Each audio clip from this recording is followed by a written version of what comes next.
আমার আম্মুকে ইসলামের দাওয়াত দেই, কিন্তু তিনি কিছুই মানতে চান না। তবে আমার প্রচুর খারাপ লাগে আর আমাকে অনেক কথা বলে। তবে আমি মাঝে মধ্যে রাগ করি, অনেক কথা বলে ফেলি। এটার করণীয় কি? অনেক সময় মা বাবা ভুল পথে থাকে, সন্তানরা হেদায়েতের পথে আসে। বাংলাদেশে আলহামদুলিল্লাহ ঘরে ঘরে আজ এরকম দৃশ্য আমরা দেখি, যেটা খুবই আনন্দের, যে মা বাবার কপালে এখনো হেদায়েত আসে নাই, সন্তানকে আল্লাহ তাআলা হেদায়েত দিয়েছেন। আছে না নাই? এরকম যদি হয় তাহলে স্মরণ করবেন সাহাবী আবু হুরায়রা রাদিয়াল্লাহু তাআলা আনহুর কথা। আবু হুরায়রা রাদিয়াল্লাহু তাআলা আনহুকে আল্লাহ তাআলা হেদায়েত দিয়েছিলেন, অথচ তার মা তখনও হেদায়েত পান নাই। আবু হুরায়রা কি করেছেন? মায়ের সাথে বেয়াদবি করেছেন? মাকে গালিগালাজ বকাঝকা দিয়েছেন? না।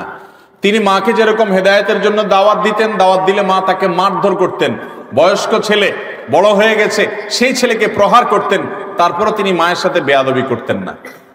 এরপরে নবীজির কাছে এসে বলতেন, ইয়া রাসূলুল্লাহ, আমার মার জন্য একটু হাত তোলেন, আপনি আল্লাহর কাছে একটু দোয়া করেন। নবীজি আল্লাহর কাছে দোয়া করে দিয়েছেন যে আল্লাহ আবু হুরায়রার মাকে হেদায়েত দান করেন।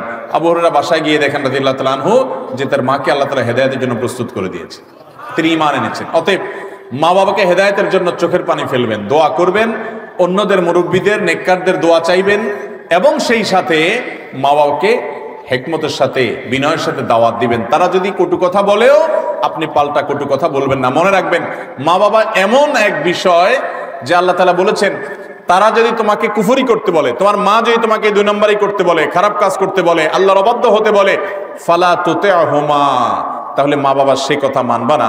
ওয়া সাহিবহুমা ফিদ দুনিয়া মারুফা, কিন্তু দুনিয়াতে মা বাবার সাথে সুন্দরভাবে জীবনযাপন করবা। বিধায় মা বাবার সাথে বেয়াদবি কোনো যুক্তিতে করা যাবে না।